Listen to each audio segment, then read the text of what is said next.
Thank you for coming out. So I didn't actually get to see your response to the question about who's still hanging on to their New Year's resolutions. Is anyone still holding on to a New Year's resolution that you set? So the rest of you, it's gone, or you didn't even bother to set one? Didn't bother. At a certain point, we're just like, we can predict the future, and why bother? I hope we're going to have some fun tonight. That sounded kind of serious at introduction. We're going to challenge you to stretch your limits, and I might actually tempt a few of you with some things. Hopefully this will be more fun than actual willpower burden or test of your willpower. So I did create this class, The Science of Willpower, because I was working as a health psychologist at Stanford University School of Medicine. They were sending me all over the place to talk to people about the things they needed to do to improve their health. And I would get there, and people would always say at the end, oh yeah, we know we're supposed to do that stuff. We just don't want to do it. And I heard that so many times, and if it wasn't that they didn't want to do it, it was that they couldn't do it. They felt like they couldn't do it. They couldn't do the exercise or change their diet or whatever it was that they had as a goal. And I realized that I needed to teach a class about how to make changes that are difficult, or changes where part of you wants to make it, but another part of you really doesn't want to, or has a conflicting goal, like wanting to eat the cookie instead of wanting to improve your cholesterol. So that's how the class came about. And it's the science of willpower because in my experience, that's where the best insights are.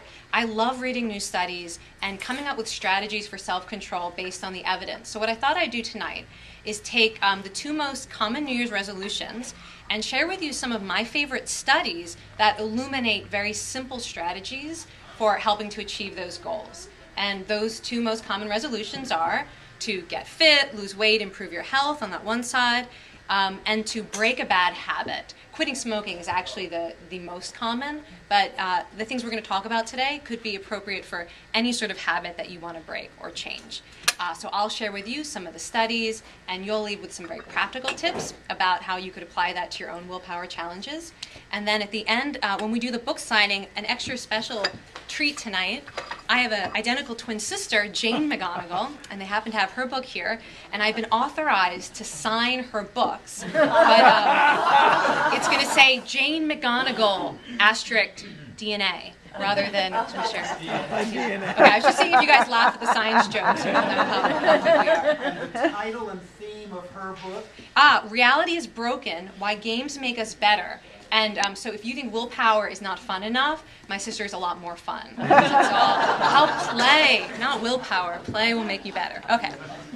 Okay, so let me start with a little question, because every good study begins with a hypothesis, a prediction. Okay, so let's say that I am on a diet. I want to lose weight or improve my health. And I am facing down this temptation. And in fact, I'm going to eat the whole thing. Maybe not now, but maybe on the car ride home. I want to know what you think.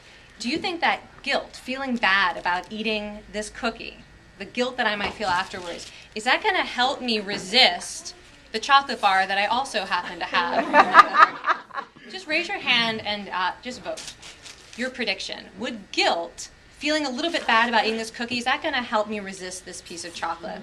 No. No. Okay, why not? Who has that hypothesis? You've already done it. Might as well just go ahead and go for it. That's the what the hell effect. A lot of self-understanding. Yeah, you have some experience with that? Great, okay, so we're going to get to the what the hell effect. Now let me tell you the study about this cookie and this piece of chocolate. So this is a study I call the donut study. And like many willpower studies, it's kind of mean. But that's how researchers, study the limits of willpower. So they invite in people who are on a diet for a study supposedly of how food influences mood.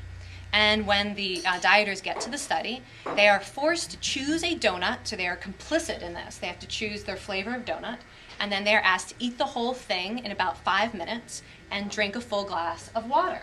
And that helps make sure that they feel uncomfortably full after they ate the donut, a little bit tight waistband after drinking all that water. Okay, so the setup is you've got dieters, and you just made them eat a donut, and now they're feeling uncomfortably full. This is a way to trigger guilt, pretty reliable way to trigger guilt in dieters. So the researchers of this study had a hypothesis, like many of you, that guilt is one of the main reasons that people fall off of the wagon, whether it's trying to lose weight or meeting any sort of goal. because we all have setbacks when we are facing a challenge. And they understood that sometimes the harder we are on ourselves when we have a setback, the more likely we are to give in again, to say something like, what the hell, I've already eaten one donut or one cookie, I'm never going to change, I might as well really enjoy myself and eat this candy bar too. Okay, so that was what some of the research had suggested. So they said, let's see if we can actually make people feel less guilty. And would that give people more willpower? And this is the opposite of what most of us do and what most of us expect, that if you let yourself off the hook for that first indulgence, that might give you extra willpower. But that's exactly what they found. So in the middle of this study, half of the dieters who'd eaten the donut, the experimenter came in, sort of a little break in the study, and said, by the way, we've noticed that some people feel guilty about eating this donut because it's a little bit indulgent. Okay, so they're setting up a kind of awareness of the emotions. And then the experimenter says, I just want you to remember, everyone indulges sometimes. And that's that element of common humanity. So the fact that you had a setback, it doesn't mean there's something broken and wrong with you. It's part of human nature. And then the third thing that the experimenter said was, so please don't be too hard on yourself. That's it. 3-step message. Mindfulness of the emotion of guilt, common humanity that everyone indulges, and then just the request not to be hard on yourself, to be kind to yourself. And that single message that was kind of delivered in passing in between different parts of the study ended up having a pretty big effect on the next part of the study, which is when, so it wasn't exactly like this, but the researchers come in now with 3 bowls of candy and carefully chosen to appeal to everyone, the peppermint, the fruity, the chocolate. Put those 3 bowls of candy right in front of the dieters and say, okay, now the next part of the study is a taste test. And we would like you to eat as much of this candy as you need to report on different qualities of the taste.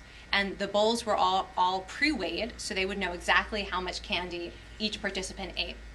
And what they found was the dieters who had been told to forgive themselves, the dieters who let themselves off the hook for eating that donut, ate about 40% as much candy as the dieters who had not been told, it's no big deal that you indulge, don't be hard on yourself. And this is one example of this kind of counterintuitive finding that when you've given in to temptation, the worst thing you can do is start to become hard on yourself. And there's abundant research showing that shame and guilt are the biggest triggers for further relapse. And not just for dieting, but for alcoholics who are trying to stay sober. The worse that they feel about a drink, the more they drink the very next night. Same has been shown for gamblers. The worse they feel about losing money, the more likely they are to chase that loss by borrowing money and going back and gambling again. And even among procrastinators, you would think like, come on, you're putting something off. You got to get serious with yourself and get strict with yourself. But the worse procrastinators feel about procrastinating, the longer they procrastinate, the next opportunity they have. So this is the first strategy that I want to give you, especially those of you who have fallen off your New Year's resolution already. It's still kind of early in January.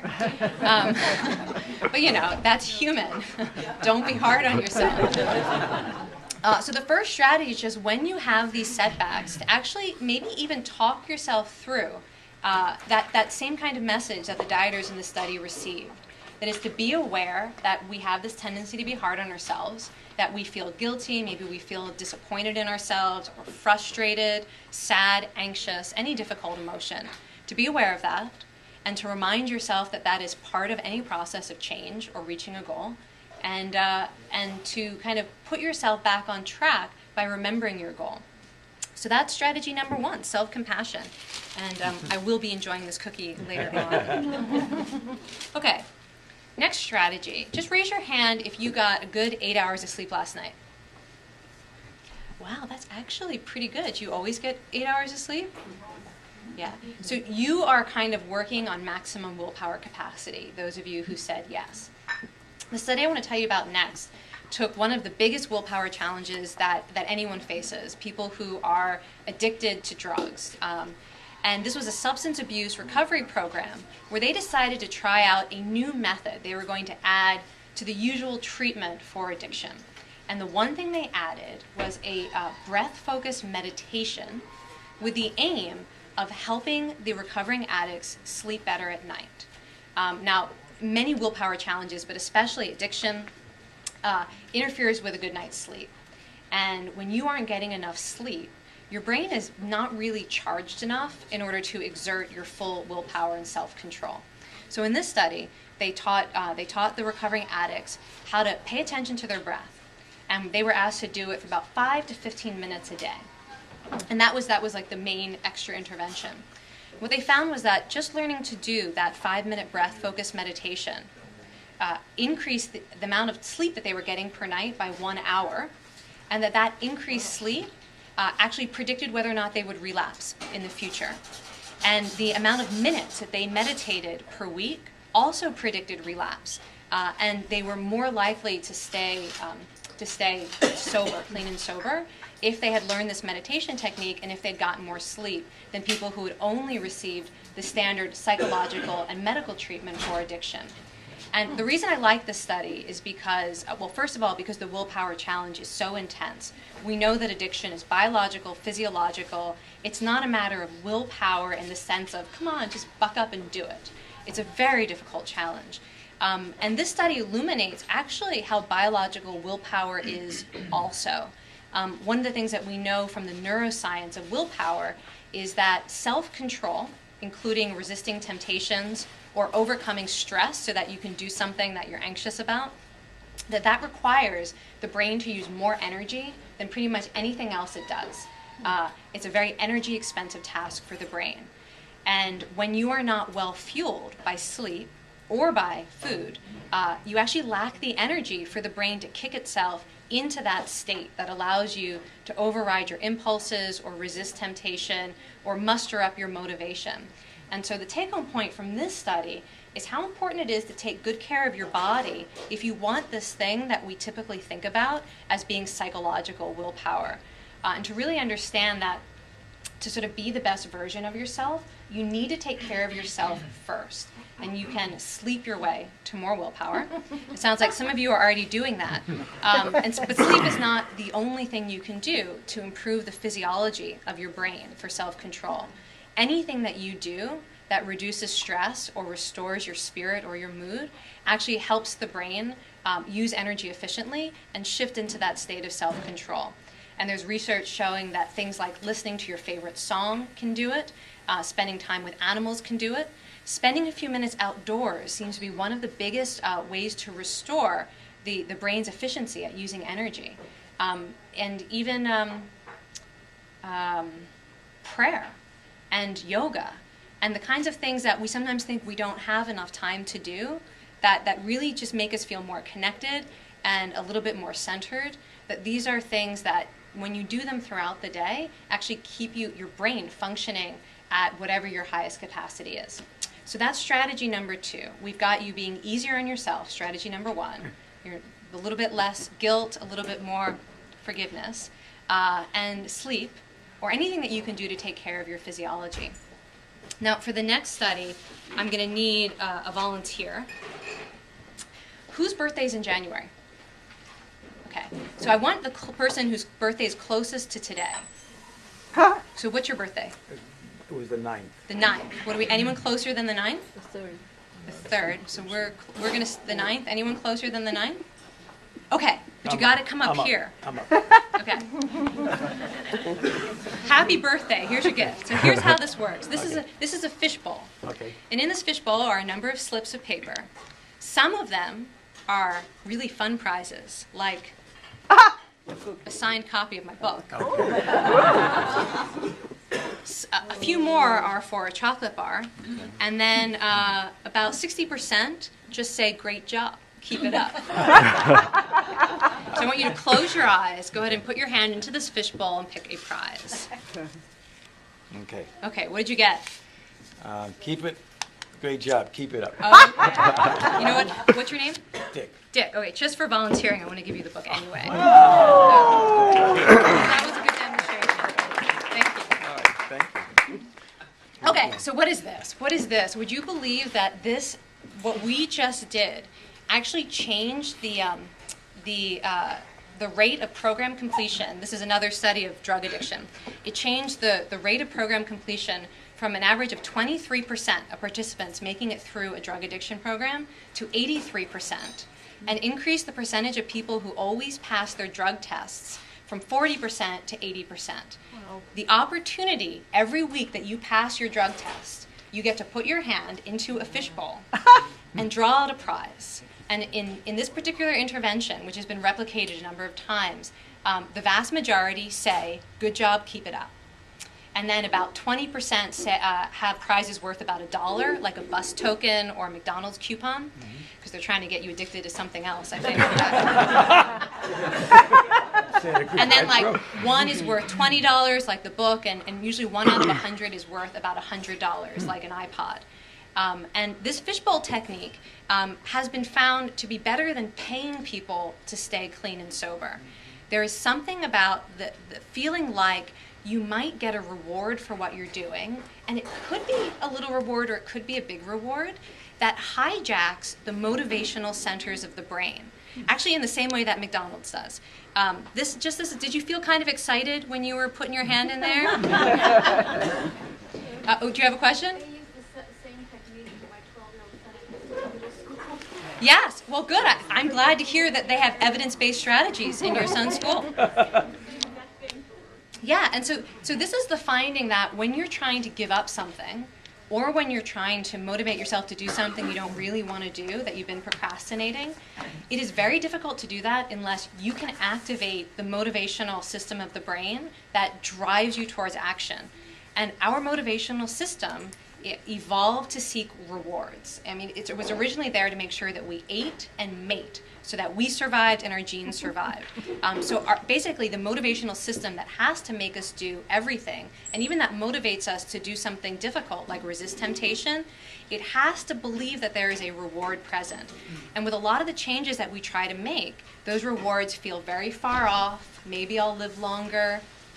Maybe I'll have more money. And, if I don't, it's just they're so far away. Especially people who are struggling with temptations like addiction, the immediate gratification is very hard to resist.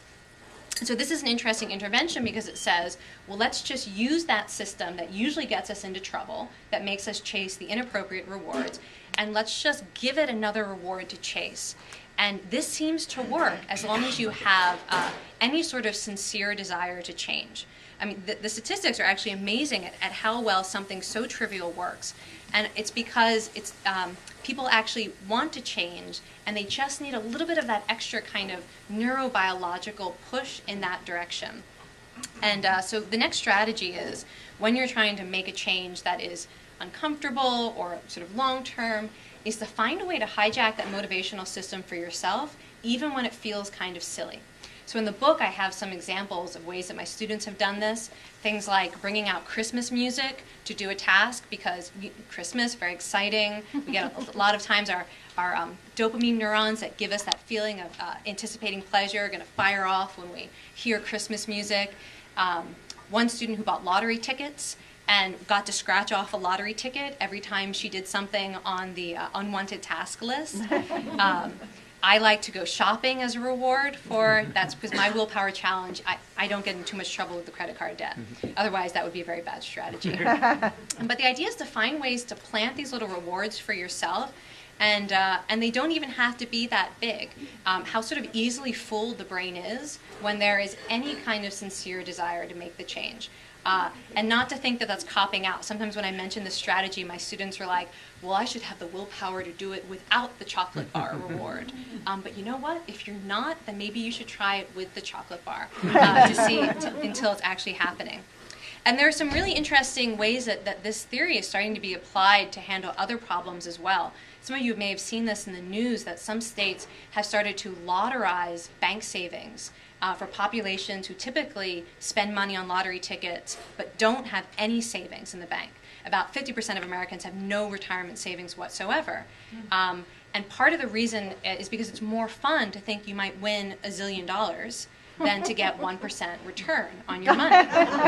And so to a lot of people, it just is more exciting. And so some states have found sort of legal loopholes for this, or passed legislation, so that they can set up programs for people who don't have savings. They put their money in, and instead of getting an interest rate, they get entered into a lottery to win a life-changing amount of money. And every month, somebody wins a lot of money. And this has been shown to dramatically increase savings rates among populations that typically don't save for retirement. So there are some interesting strategies like that, even sort of beyond the individual challenges we all face. And it sounds like they're doing it in schools too, hopefully to good effect. Okay. Told you I was going to tempt you guys today. Okay. Is anyone in the mood for Hershey's Kiss? I'll pass them around after the demonstration. Okay, so this was a study of people who felt like they did not have control around food, which actually is not hard to recruit participants for. There's a lot of people like that. And in this study, people had to carry around a transparent box of Hershey's Kisses for 48 hours at all times. Couldn't leave their presence, even had to sleep with it. But the researchers gave participants 3 different types of strategies to use when they felt tempted to eat a Hershey's Kiss. So some people were given the strategy to distract themselves. So when you're like, oh, I'm just going to smell. Okay, so you're starting to get yourself in trouble smelling the chocolate. Distract yourself as quickly as possible. I'm not going to think about Hershey's Kisses. I'm going to think about food and wine. Oh, that's the wrong section, probably. I'm going to think about Town and Country and Glamour magazine. Okay, so some people got that strategy. Do you think that strategy works? No. The next strategy was called thought stopping, where you kind of argue with yourself. So you say, I'm going to have that chocolate, just going to have one. You recognize the thought and you say, no, you're not. You're not allowed to have any chocolate. You don't need it. You said you wouldn't eat it. Stop thinking about chocolate. Okay, do you think that works? No. Yeah. So for some people it works. You know who it works for is people who don't actually like chocolate much. And that's actually what's so interesting about this study. Is actually those first 2 strategies work if your willpower challenge is not food. Mm-hmm. And then it's like anything works. Mm-hmm. But for the people who really struggle with self-control around food, it was the 3rd strategy that worked. And this was the strategy. When you notice yourself feeling a craving or a temptation, you're going to immediately pay attention to what it feels like in your body. What does a craving feel like? Is this actual hunger? Is your mouth salivating? Do you feel tense, like you don't know whether you're going to get it or not? Okay, so what does it feel like in your body? And then you're going to remind yourself of a scientific finding that when you try not to think or feel something, it only increases the thought and feeling. Now that's called the white bear effect in psychology because it was originally discovered when a psychologist asked people not to think about white bears, which actually comes from a long tradition in the literature of not thinking about white bears. And that doesn't work. When you try not to think about something or try not to have an emotion, it tends to rebound stronger. It is harder to push it out of your mind. Okay, so these people were told, notice what you're feeling in your body. Remember that you can't control your thoughts and inner experiences. You cannot make them go away just because you want them to. The 3rd step was to remember their goal or their commitment not to eat it, and then to make a decision based on that goal rather than the impulse. And people who used that strategy did not eat a single Hershey's Kiss. And they knew because they had secretly marked every single one. Because they suspected that people might eat them and replace them. Yeah.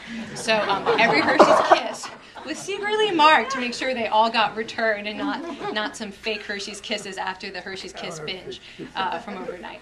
Okay, so the take-home point, and actually let me pass this around now if you want any. Because frankly, there's nothing wrong with eating a piece of chocolate. Probably not the whole thing. So the take-home point of this study has actually been shown in a number of in different studies looking at all sorts of inner experiences, from chronic pain to anxiety, depression, intrusive thoughts among people who have post-traumatic stress disorder, any kind of inner experience you can think of that we would typically want to get rid of.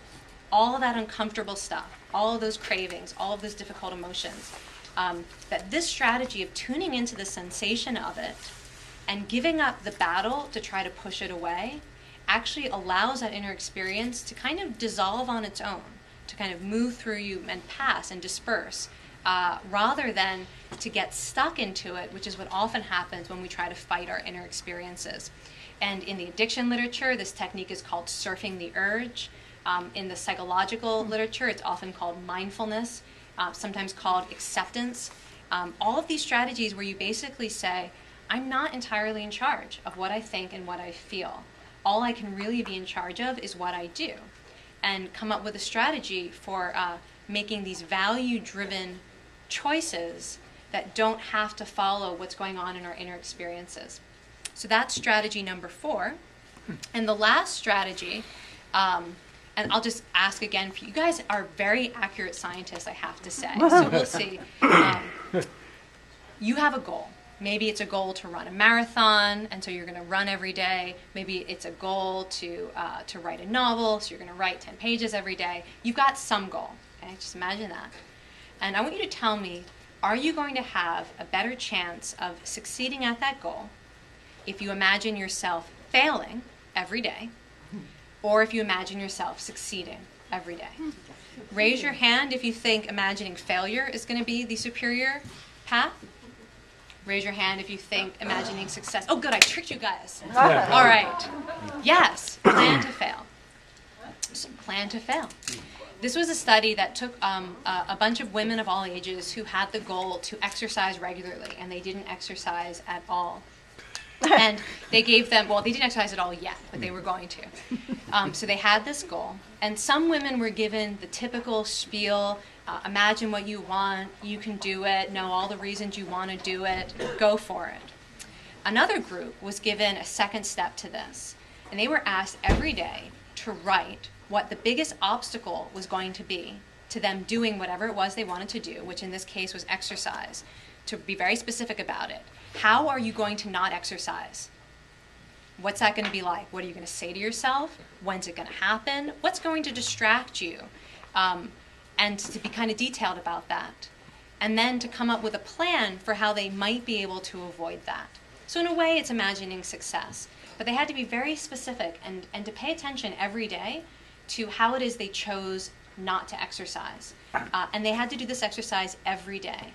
And it immediately doubled the amount of time that women spent exercising. And it wasn't like from 30 seconds to 1 minute a week. It was to an amount that actually it could really improve your health. And the women kept it up for several months. And by the end of the study, they were all still exercising at a level that was very significant. I forget, a couple hours a week or something like that. And there's something about paying close attention to the process of how you don't do what you say you want to do that can give us an enormous source of strength. Because most of us, like I said at the beginning of the talk, we know what we're supposed to do, and we may even know why we want to do it, but we aren't crystal clear on that daily process of not doing it. And so this is one of the first things, actually in my Science of Willpower class, it's the very first assignment I give people who have a goal. I tell them, don't even bother to actually do it this week. Don't even try to change whatever you're doing now. I just want you to pay attention to how you're talking yourself out of what you know you want to do, or how it is you give in each day to whatever it is you're trying to stop. What do you say to yourself? Who's with you? What time of day does it happen? And so that's the last strategy that I want to offer, to actually get really clear about how you give in or how you fail, and to do it with the first strategy, that attitude of self-compassion. Because if you start to get very critical of yourself with all this new insight, you can't turn that insight into success. So we've got 5 strategies. You're going to forgive yourself for eating this cookie. You are going to sleep or do something else that really sustains your spirit or your energy. Sleep is good, but other things work. You're going to find rewards for yourself, even if it feels ridiculous, even if you feel ridiculous for doing it. You know, watch your favorite TV show or buy a book at this wonderful bookstore. You are going to bring acceptance to difficult inner experiences and not assume that the inner experience has to change when you're trying to make a change. And it's the desire for cigarettes doesn't go away until a long time after you've quit. And to not wait for that day when you aren't going to want a cigarette anymore to make the change. Or not to wait for the day where you aren't going to be anxious about something in order to face it. To assume that actually you're going to be scared while you do it for a little while, and that only changes when you make the value-driven choices rather than sort of fixing the inner experience first. And then the last thing you're going to do is actually pay as much attention to how you fail as you do visualizing your success. So with that in mind, I think we have time for some questions or comments. Yes. Have you mentioned, part of your discussion concerns setting up punishments for yourself as though if I fail to do this, I have to put $500 in my son's piggy bank. Yeah, so this is an interesting strategy that's getting a lot of attention right now. It comes from behavioral economics. And this is a strategy of committing yourself to something you do not want to do if you are not accountable to what you said you were going to do. And a common example is giving a lot of money to a charity or political party that you hate. So, whoever you don't want to win the 2012 election, you're going to have to send that campaign a nice check if you don't exercise this week or you don't save money or whatever. So it's interesting. That strategy works in the short term. It actually does for a lot of people. But you cannot hold yourself hostage forever. So I think those strategies are really good when you have the desire to do something and you need some extra support for it to become a habit or to actually experience some of the rewards of it. Because most of the time, you'll actually start to get real rewards from whatever you do. And it's painful in the beginning or it's difficult in the beginning, but then you start to see the payoff. So using something like this in the beginning that puts a little bit of extra pressure on you can sometimes work. But at the same time, there's no evidence that it's sustainable in the long term. People just either care or they don't. And at a certain point, people will stop being willing to do those bets. At a certain point, if you decide, I'm just not going to do this, then you aren't willing to put up the money anymore. So it's a fun little trick that you can try, this kind of pre-commitment, and it works really well if you have a kind of partner in crime. So, you may have a friend or a family member who also has a goal, and you kind of set something up with each other, and you ask each other how you're doing, and that can be a big part of what makes it successful, too. It's just that you're going to have to talk about it with someone else who's then going to make you write that check if you don't do it. Yeah. Do strategies have greater or lesser impacts depending on your gender or your age or any of that sort of thing? Yes. And also just by who you are, by your individual temperament. There's some research suggesting that men are more driven by rewards and women are a little bit more driven by threats, which doesn't sound good, but sometimes women understand what I mean when I say that. That women are more likely to imagine a negative future that they don't want to have, and so they're willing to do something difficult now to avoid that. Whereas, and this is a big generalization, but often men are more motivated by the payoff they're going to get for doing something difficult and less motivated by the thought of being sick or poor 20 years from now. And the reason I mention that is because in our culture there is a bias sometimes against that latter kind of motivation of fear. And a lot of times women in my class will say, you know what, that's actually what makes me floss or save for retirement or whatever, in that I can imagine this future that I don't want to have. And so I think the key is actually paying attention to what works for you. And that's part of what it means to be a willpower scientist is, all these strategies I mentioned, they come from studies that take men and women and people of all ages, and they find an average effect. And an average effect is like a bell curve, right? So and if there's not a normal distribution, you throw out your outcome, right? I mean, you throw out your results. You're expecting a normal distribution. So for some people, it's going to be really true. For most people, it's going to be kind of true. And for some people, it's not going to be true at all, and maybe even the opposite effect. And in my book and in my class, The Science of Willpower, every single study and strategy I mention, I say, you try it out, and then you decide if it works or not. Yeah. Yeah, first of all, I want to thank you for the book. You're welcome. I hope you like it. And I just finished reading what I think, correct me if I'm wrong, I think that the basic theme of what you're saying is that you have to bring all of this to your consciousness, and that most of our lives are run on subconscious, that the neurological systems are just going and we just do things randomly, and unless you bring it up from that subconscious, it doesn't really work. And so is that kind of the underlying theme? Yeah, so this is the observation, and neuroscientists call this one brain, two minds. Okay. That we actually have two different, completely different versions of ourselves, depending on which systems of your brain are dominant at any given point in time. And you have systems in your brain that allow you to do things automatically. And in fact, it's not randomly. It is totally by habit and by instinct. I see food, I eat it. I get angry, I yell. I see something I want, I buy it. And there are a lot of things in our environment that actually push us to be more in that mindset than the other mindset where systems of the brain are aware, mindful, remembering long-term motivation rather than instant gratification. And things like technology, for example, when you are, on your device, and maybe not you, but maybe other people walking down the street or in the car, or waiting in line to order at Starbucks on their devices, that's actually automatically shifting us into the more instinctive and impulsive state of mind. Anytime that you're distracted, you're going to be more that version of yourself than the conscious and mindful and thoughtful version of yourself. So it's not just bringing things into awareness, which is really important, but also making choices about how you're allocating your attention in daily life. One of my favorite studies of food and eating found that most people think they make 12 food decisions a day. And when people had to actually keep track, it was over 200. So there were actually 200 decisions a day people were making that they weren't even aware were related to their goals of health, because they weren't even aware that they were making a decision that would influence how much they ate and what they ate. So a lot of it is just paying more attention.